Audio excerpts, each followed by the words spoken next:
What we have here today is what I believe to be a American Industry ceiling fan, dating sometime around the early to mid 1980s.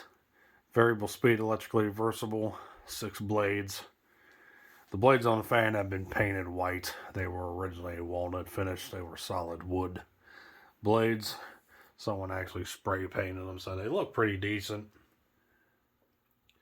I'm not really feeling that ambitious, so I'm not going to worry about stripping them and refinishing them as of yet, but I probably will do it at some point. What's interesting about this fan is that it looks like a downrod mount fan. It has a motor housing of a downrod mount fan, but it's not. It is a hugger. Yeah, essentially what this thing is the downrod mount fan with the downrod and coupler chopped off, and the top plate of the motor housing modified to bolt right onto the electrical junction box. There's 3 all threaded rods that hold the motor housing together with the lower plate and the side band. And within there's a GE stack motor that is bolted on with 3 bolts that are also bolted through on the top plate. So that's how you take the motor housing apart on this thing. It's kind of cumbersome, especially trying to get the lower plate to align with the side band, trying to fight those two things together, get the holes aligned. But pretty unique, and I would say quite hard to find. I really never really seen one of these until this one popped up here on Craigslist, not even 15 minutes from the house here. Blade pitch is roughly 11 or 12 degrees. The flywheel on this fan is a pretty cheap construction. Kind of hard to see it in there. But it's all plastic and rubber construction, skeletal plastic ring. It's not even a solid plastic piece where the blade's attached to. Very gelatinous, like the early 80s Casablanca flywheels were. But it's still holding up decently for what it is, so I really can't complain too much. The blade irons are quite small and out of proportion, which gives it a pretty unique characteristic as well. So let's go ahead and start this thing up and see what she does. So this fan here would sequence between a fan and a light, and there's also an additional blue wire that you can put a light on a switch if you wanted to. But without a light, the fan has 2 off positions and 2 on positions. So let's go ahead and start it up here. And the rheostat on this thing's a little funky. I gotta turn it up about midway to get the fan to start up.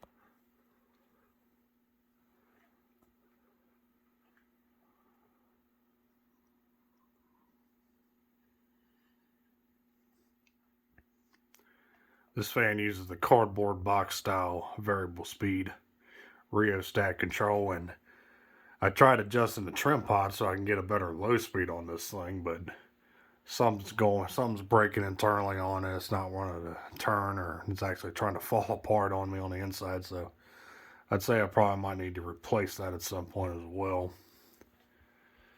Otherwise, the low speed here is about average. Not too awful bad. Motor hums a little bit, but otherwise pretty quiet. Bearings are still quiet and smooth, which is always good.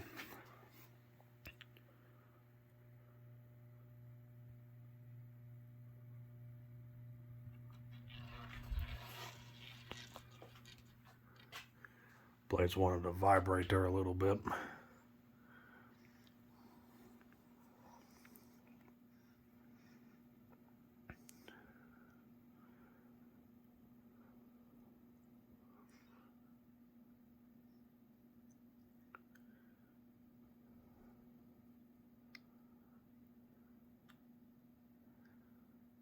It's about medium low.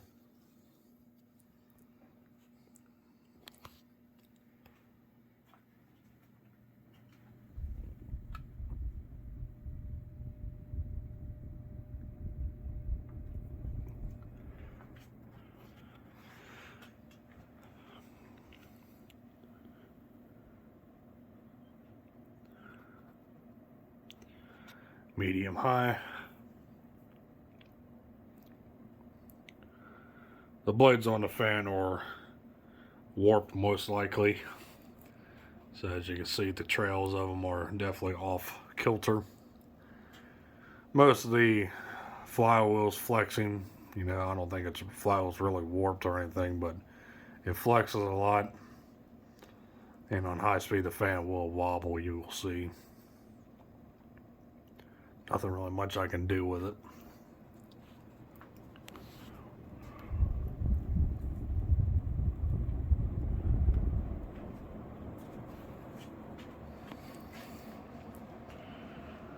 And here's high speed.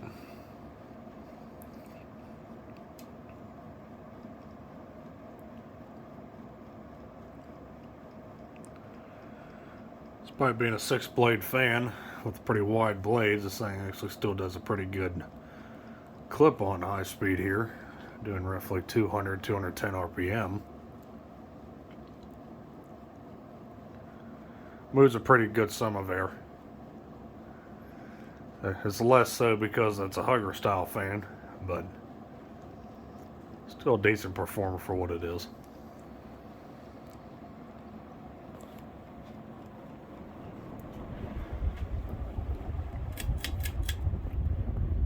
And we'll go let it coast. Now, like I said, I'm only assuming that this is an American Industries fan. There actually is no labels or anything whatsoever on this thing at all. So, no one really knows what these are. People freaking also say that there might be something from a Calcutta brand fan as well, but typically they have labels on the switch housing as well. So, exactly what this thing is, who knows? Unless some sort of documentation or catalogs or a box of one comes around, no one will know. But it's quite a rare fan, I'd say that's the only one I've seen that's a Hugger and 6-blade like this. I've seen one and I've seen a few in downrod form, 6 blades with these same blade irons, same motor housing. So, pretty unique fan.